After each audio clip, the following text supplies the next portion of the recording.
Putin hiltzen ahalegindu izana egotzi dio Kremlinak Kievi, baina geurean osasunaren aldeko oihuak baita anoetan ere, nola izan ote liteke hau askorentzat zein etekingarria ote den lurraldeen arteko gatazka hori, baina hemen aktualitateak ez du barkatzen. Ark salbatuko zaitu. Tensio handiko lurraldea baita geurean, noski baietz are gehiago hauteskunde garaian. El País Vasco vive un ambiente irrespirable.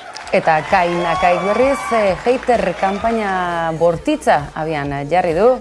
Spotify entzungai duzuen podcast edota Beatriz Artolazabal sailburuarekin egindako saio bereziaren ostean. Un placer conocerte. Aldapeko azken lanaren aurkezpen marketing muturrekoa izan da bai. Efemeriden egunak ere badira hauek eta aizue politikagintza hain ardatz dugun lurralde honetan ekonomia ahaztu gabe. Aizue, aste honetan Jon Idigorasen efemeridia badugu, baina baita Inigo Kabakasena ere. 40 urte egingo zituken.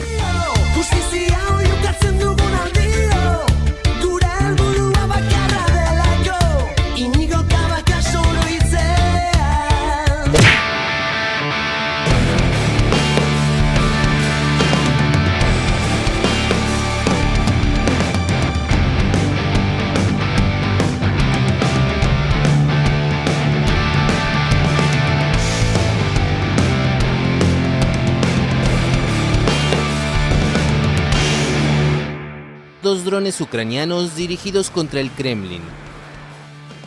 Mundu osoko agentziek oihartzun egin dioten albistea da gaurkoa, izan ere Kremlinek leporatu egin dio, salaketa larria egin dio gainera, Kievi, Ukrainako gobernuari dron bidez, Kremlina erasotzeko ahalegina egin izana, antza denez Errusiak geldiarazi egin du, baina saiakera bera, gerra deklarazio larria da oso.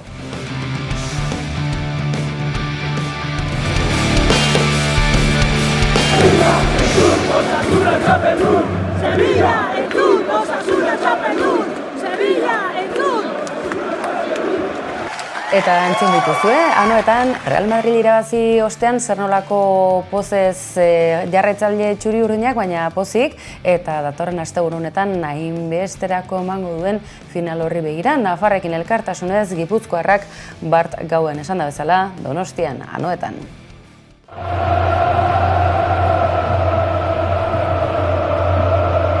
Izugarria kristona, ez da, oso pozik, eskerrak eman zaletuai, jokalariai indako partidagatik.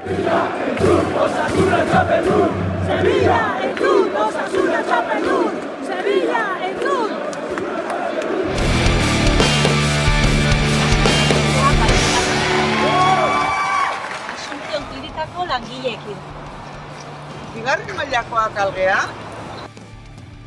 Gipuzkoan segituz, Asuncion, Tolosako ospitaleko langileek greba eta lan uzteak iragarri dituzte, aste honetan bakarrik ez, gaur biharretzi eta datorren astean baita ere deialdi gehiago. Baina honekin batera, bada beste deialdirik, asteburu honetan bertan Tolosan egingo den manifestazioarena, eta bertara atxikimendua gainera Tolosar ezagun asko eta askok. Arrazoia, Tolosaldean oraindik orain ez dutela ospitale zerbitzu publikorik eta pribatua den erietxe edo azpiegitura hori dela duten aukera bakarra. Tolosaldeak osasun zerbitzu publiko eta kalitatezkoa behar duelako. Tolosaldeko osasungintzan irtenbide duin bat exigitzen dugu. Gu ere kalitatezko osasun publiko baten alde gaude. Ark salbatuko zaitu. Egun amari. El País Vasco vive un ambiente irrespirable. Oye, si no hablas de política, si no haces no sé qué, si te cortas el pelo con el hacha y tal, pues vive bien. Pero no es así. Vivir bajo la presión de los nacionalistas que te espían, te prohíben y te obligan. Eso no es vivir en libertad. Tenemos que abrir las ventanas para que entre libertad. Itogarria omen da. entzun berri dituzue hitz horiek ezaguna zaizue. Akaso Aznarren gobernuko komunikazio buru ere izan zen persona berbera baita, Durangon hautagai dijoana eta halakoak esaten dituen hautagaia gainera. Deigarria baina, Falangeak berak atzera egin duela, Bilbon hautagaitzan aurkeztua baizuen, Atotxako hilketekin zerikusia zuen hain zuzen hautagai bat, berau ere, zerrendatik kentzea erabaki dute. Ez ordea, Alderdi Popularrak, Miguel Ángel Rodríguez entzun berri duzuena. El País Vasco vive un ambiente irrespirable. Oye, si no hablas de política, si no haces no sé qué, si te cortas el pelo con el hacha y tal, pues vive bien. Pero no es así. Vivir bajo la presión de los nacionalistas que te espían, te prohíben y te obligan. Eso no es vivir en libertad. Tenemos que abrir las ventanas para que entre libertad. Baina pentsatuko duzu hauteskundeak non dira, edo etengabeko hauteskundeak dira hauek, edo haratago esan da, eskuinak etengabe mahai gainean jarritako erronkei erantzun beharrean da bai gizartea baita gainerako ordezkaritza zabal hori ere, Madrila begiratu besterik ez. Sare sozialetan su eta garraritu dira gertakizun hauek, eta bertan Felix Bolaños ministroa, Alderdi Sozialistako ministroa, Ayuso eskuineko Madrilgo buruzagiak ekitaldi batetik nola utzi duen kanpo ikus genezake. Intenta subirse a esa plataforma de autoridades e intuimos que es protocolo de la Comunidad de Madrid el que le está diciendo que ahí no puede estar. Porque el sistema judicial en España funciona. Horiek izan ziren duela urte batzuk, Urtsuegia Andereak egindako adierazpenak eta gainera sutsuki egindakoak, orain baina Alderdi Sozialistan badirudi kargugabetu egin dutela, alderditik at geratu dela. Badirudi oraindik ere ardura handirik ez duela hartzeko asmorik PS edo Alderdi Sozialistak.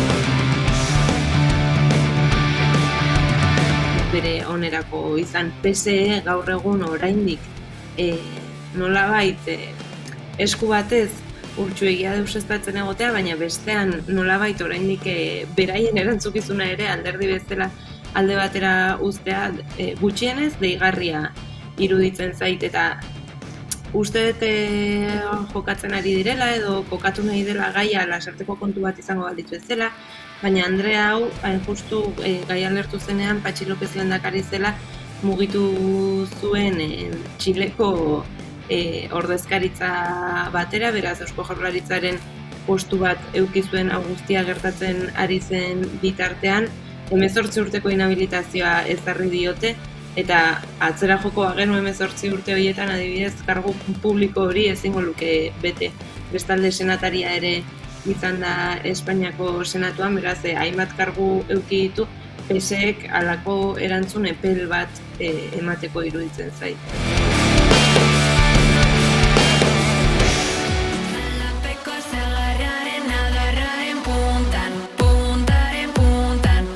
Aldapeko ezaguna izango zaizu ezta, baina halako reggaeton edota musika elektronikoak bertsionatuta, seguru ezetz. Uda honetan izango ote du arrakastarik, momentuz baina marketing kanpaina itzela da, Kainakai Gasteiztarrak abian jarri duena, Beatriz Artolazabal hautagaiarekin, Gasteizko alkate gaiarekin, Eusko Alderdi Jeltzaleko ordezkariarekin egindako podcast honetan izandako parte hartzeak zenolako sari eta ariak ekarri dizkionak Kainakairi. Pero de verdad que hoy he descubierto una gran persona y una gran profesional. De verdad, te lo digo en serio. Yo tampoco soy mucho de hacer mucho peloteo, pero mira, chica, en fin, me transmites cosas buenas. Jator Beatriz eta jator Iratxe Agilera Kainakai. Oye, pues ya me alegro. Yo también, un placer conocerte, no te conocía y... Era guztetako iritziak aurkitu ditugu sare sozialetan eta zehatzago esango dugu Twitter sare sozialean, baina iritzi horietatik haratago irain eta gauza itxusiak ere ikusi ditugu, beraz, zentzurretan sutsuki defendatu du bere burua Iratxe Agilerak, eta guk zentzurretan elkartasuna adierazi nahi diogu, baina kritikak ere ikusi ditugu, hainbat izan dira. Fermin Muguruzari ere halako kritikak ere egin ote zaizkion galdetu dute batzuk, tira, argi dago hauteskunde kanpainan halako parte hartzeek bere ondorioak izaten dituztela, edonola ere, Kainakaik guzti honen baitan, saltxa maltxa honetan aurkeztu du bere azken lana, Aldapeko.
Kriston martxa dabil eta aizue Arantzaik egindako aurkikuntza historiko ikaragarri handi hori eta gero sorionekuak deritzon plataforma edo eta aizue hiritarren egitasmoa ere abian da.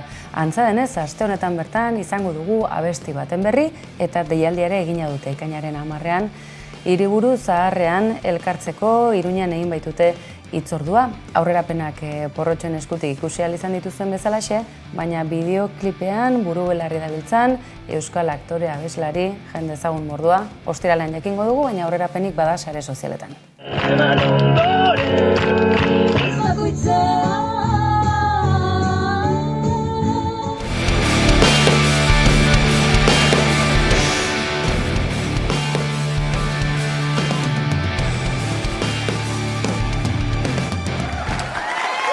Euskarari dagokion ikus moldea, pertzepzioa bera ere zertxo bait edo gehiago aldatzen ari den garaiotan, kezka arnasguneetan makaltzen ari baita euskararen osasuna.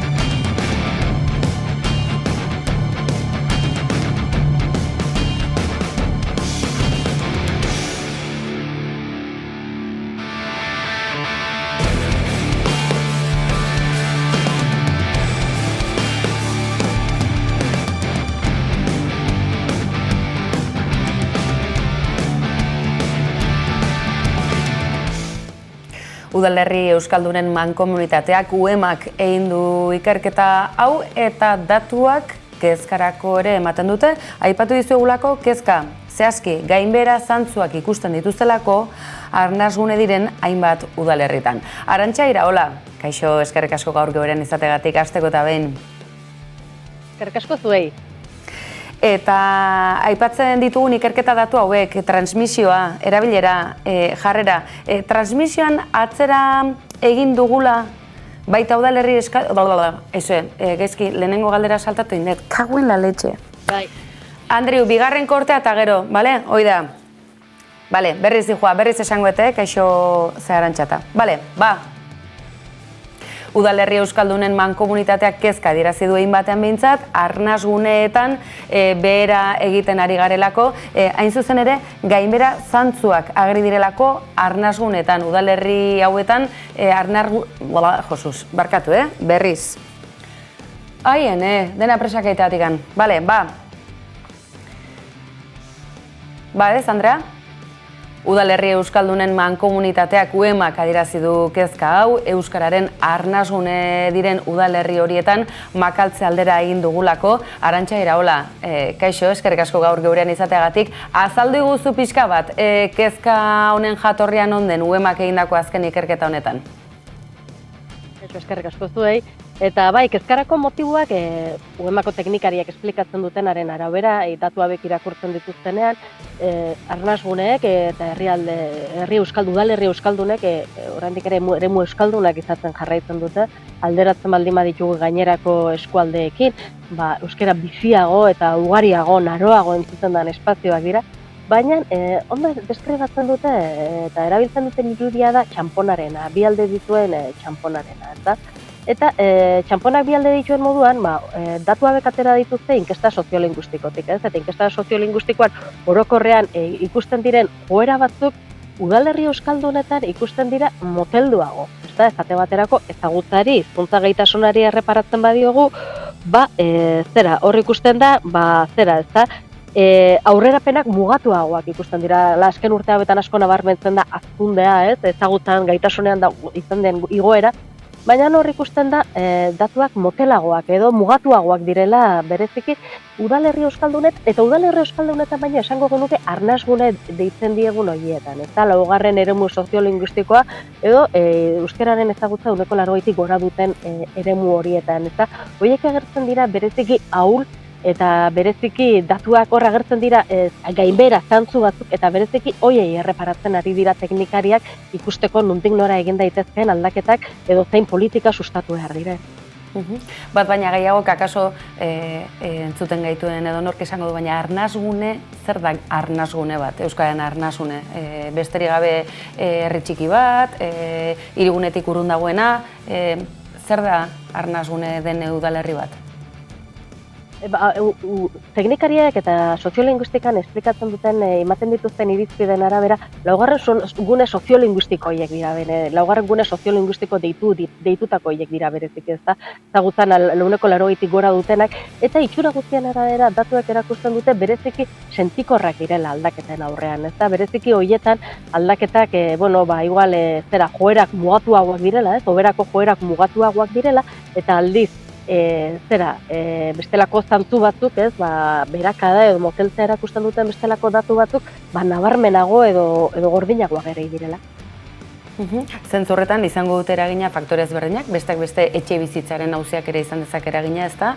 Nolabaiteko mugimendu ezberdinak baditugulako hirigune eta inguruko udalerrien artean. Aipatzen genuen transmisioan ere atzera egin dugula, arnasgune izango diren, baina oro har, udalerri euskalduntzat ditugun horietan atzera egiten ari garela behintzat transmisioari dagokionean.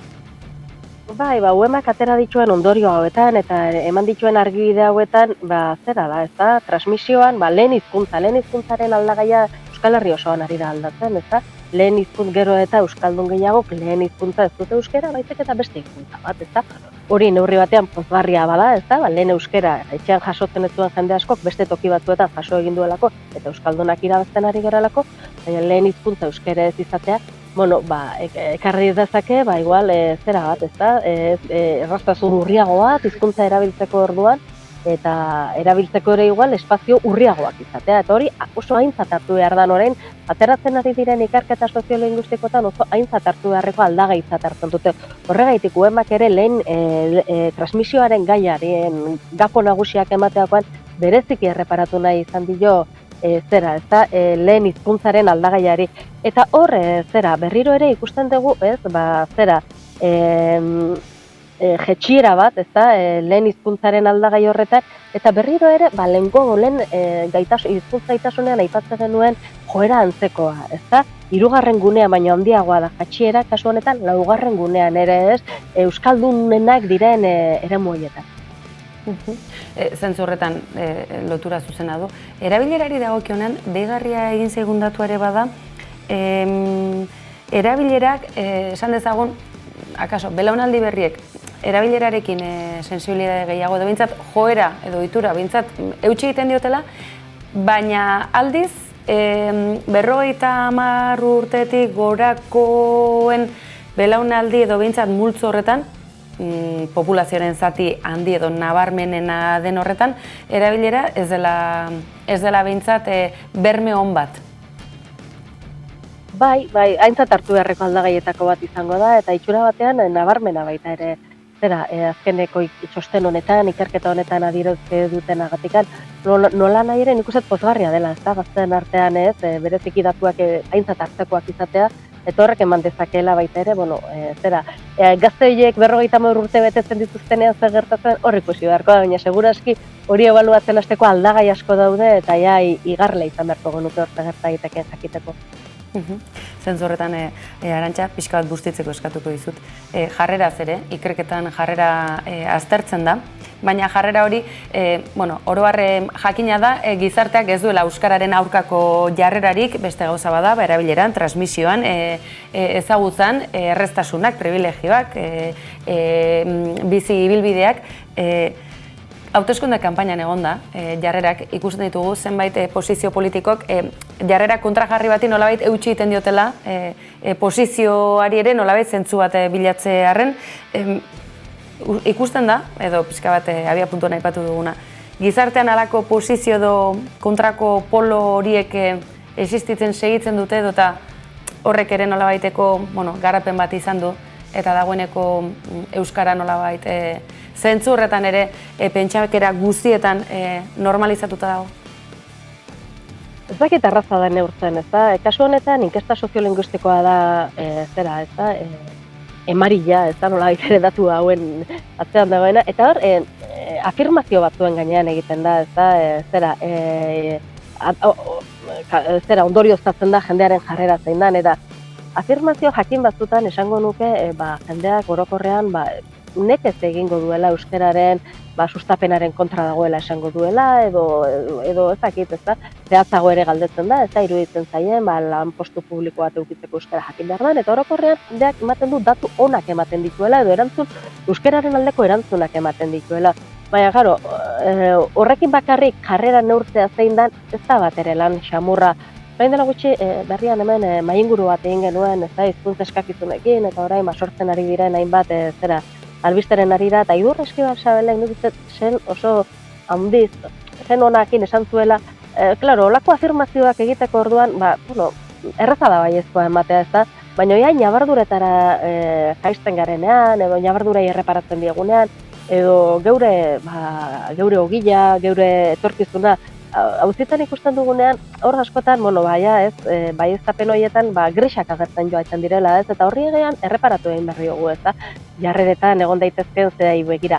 Hala eta guztiz ere uste aldagai bat oso garrantzitsua ikerketa honetan atera dena, eta UEMakoek nabarmendu egin dutena eta da, testuinguruak asko eragiten duela jarreran. Orokorrean, euskararen aldeko jarrerak atera dira inkesta soziolinguistikoak, baina oraindik ere nabarmenagoak dira udalerri euskaldunetan. Hortik ondorioztatzen dute UEMako teknikariek eta testuinguruak garrantzia handia duela, eta testuinguru euskaldun batean errazagoa dela txikimendua ere handiagoa izatea. Eta hain justu ere, adierazi dute horrek ere etorkizuneko hizkuntza politikak aintzakotzat hartzeko orduan,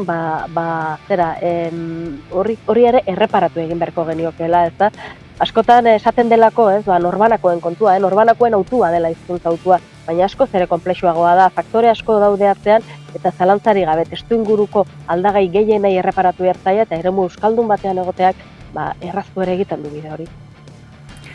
Arantxa Iraola, mila esker, gaurko analisiaren tartean izategatik kolpez-kolpe albistegian, izan ere gaur bertan udaltzaingo plaza batekiko helegite baten berri izan dugu, hauteskunde kanpainan zonifikazioa zalantzaria berizte binera aterako da Nafarroan, eta oroar hautagai guztiak euskaldunak ez izatearen aldagai hori ere egunotan antzeman dugu, baita komunikabideon ikuskera honetatik ere. Tira, UEMako datu hauen irakurketa hoxe ekarri digu berriak azken egunotan, pentsatzen dugu, honek ere izango duela jarrepenik eta izango duela berri gehiagorik. Arantxa, eskerrik asko beste behin ere. Eskerrik asko zuei. 686 dira Euskal Herriko udalerriak. Ez 8 datu hauek jakin? Datu interesgarriak dira hauek, badakizu hemen Euskal Herria ezagutzeko, tartea zabaltzeko aukera ere izaten dugula. Galdera zehatz bat, Irudamatxok Twitter bidez aurreratu digun moduan. Iparralderago zein Zuberoako herri urrun horiek edota Bakio hain gertu dagoen hori ezakit Euskotren hartuta? 686 dira Euskal Herriko udalerriak. Ez 8 datu hauek jakin? Euskal Herriko udalerririk txikiena Lapurdiko Lekuine da, eta bigarrena Atarrabia. 340 aldiz handiagoa da udalerririk handiena Baztan. Bilbo da biztanle gehien dituena 344.000. Hiriburua ez den udalerririk handiena Barakaldo da 100.000 biztanle ditu. 7 lurraldeetako hiribururik txikiena Nafarroa Behereko Donibane Garazi da, 1532 biztanlerekin. Dentsitaterik handiena duen udalerria Barainain da 14.055 biztanle kilometro karratuko, Tokiok baino 2 aldiz gehiago. Euskal Herriko altuena aldiz Abaurrea gaina da 1.442 metrotan dago. Hego Euskal Herrian iparraldeenen dagoen herria Bakio da, Zuberoako udalerri guztiak hegoalderago daude. Euskal Herriko udalerririk gazteena Hego Esiber da, haren parte den Sarrigurenek du ardura, biztanleen laurdenak 16 urte baino gutxiago ditu. Zein garrantzitsua den datuetara jotzea, iturrira jotzea, sare sozialek askotan dutelako engainurako joera eta gaur egun zaila delako askotan jakiten zer den ziurra edo egiazkoa eta zer ez. Aizue, Muskizko ikasle batzuk Martin Ugalden Andoainen izan dira eta kazetaritzara urrats bat, gerturatzeko urrats bat egin dute. Sozialekin, baina benetako informazio konprometitua, zu bilatzea informazioa, hori ez dut ezagutzen. Gaur egun, entzuten dira gauza asko, telefonoan agertzen zaizkie gauza pilo bat, baina nola ezberdin du, ze den benetako informazioa, ze den realitatea.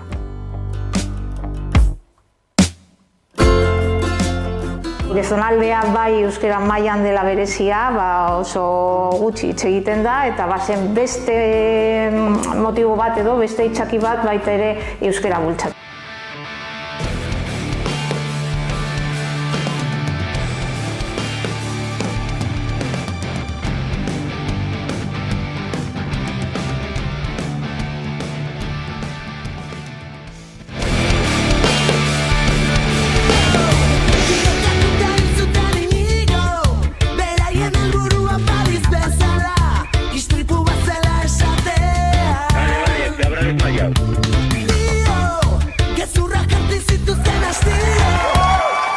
Azken txanpara heldugaren honetan, efemerideak hartuko ditugu izpide, Euskal Emakume wikilariek txukun ekartzen dizkigutelako gogora egunero.